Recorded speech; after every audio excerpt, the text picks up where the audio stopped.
Bureaucracy जो है वो तो हुकूमत के साथ है। देखिए बात सुने, आईजी ने जो रिपोर्ट पेश की है इस केस का, अगर आप गौर स्टडी करें, क्योंकि मैं कानून का तालिब इल्म हूं, क्रिमिनोलॉजी से मुझे जो है, देखिए इसमें बात आप के सामने रख देते हैं क्योंकि आप इख्तिलाफ करना चाहेंगे। मैं इसमें इख्तिलाफ इसलिए करना चाहूंगा, दो तीन चीजें देखनी होगी।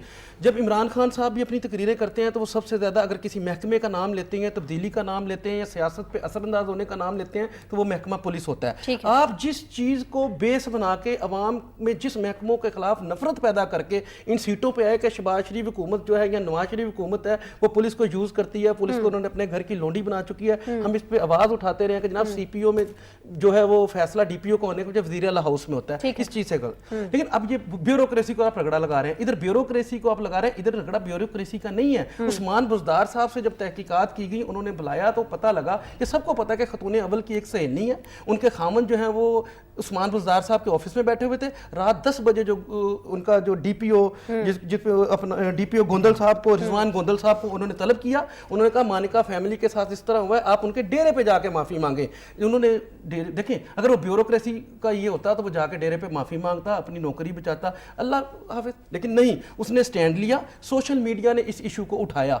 आगे से ब्यूरोक्रेसी का जो मनफी किरदार सामने आया है वो आईजी पंजाब ने जो रिपोर्ट दी, जिसको अदालत ने मुस्तरद कर दिया है। आईजी पंजाब ने रिपोर्ट दी, गोंदल के खिलाफ दी, तो उन्होंने मुस्तरद करके खालिद लक जो नए अफसर हैं उनको इंक्वायरी अफसर बनाया है। अगर दोनों बंदों से मजाद है आईजी पंजाब साबिक जो अब भी वो किसी छोटी सीट पे नहीं है, आज वो जो है वो सैयद कलीम इमाम आईजी सिंध के फराइज सर अंजाम दे रहे हैं, हम उसको साबिक कहेंगे, लेकिन वो अभी भी एक अच्छी पोस्ट पे हैं। आप वज़ीर आला पंजाब, अगर ब्यूरोक्रेसी का फिर आप इस चीज़ को तस्लीम करें कि आईजी पंजाब को हटा दें। अगर आपकी दिलचस्पियाँ सिर्फ जो है वो सियासी हैं कि सियासी बंदा अपने इख्तियारात को इस्तेमाल करे, मतलब वज़ीर आला पंजाब है वो एक कानून के दायरे में रह के बात कर सकते हैं। अगर वो कोई आर्डर देते हैं तो वो उसका तहरीरी आर्डर देने के पाबंद हैं। वो एक बंदे को अगर बुलाने के पाबंद है तो वो डीपीओ को खुद बुलाने के पाबंद नहीं, वो आईजी को करे, आईजी जो है उसको पाबंद करे, वहां पे जाके भेजे। आप इस तरह देखें, आप इसका मुराद छोटी सी बात है, क्या पता रिजवान गोंदल के ज़हन में ये आया हो कि वाकई अब तब्दीली आ गई है। अच्छा, जब वो वहां पे पेश हुआ तो उसको तो उसने तो तब्दीली अपने ज़हन के ऊपर मुसल्लम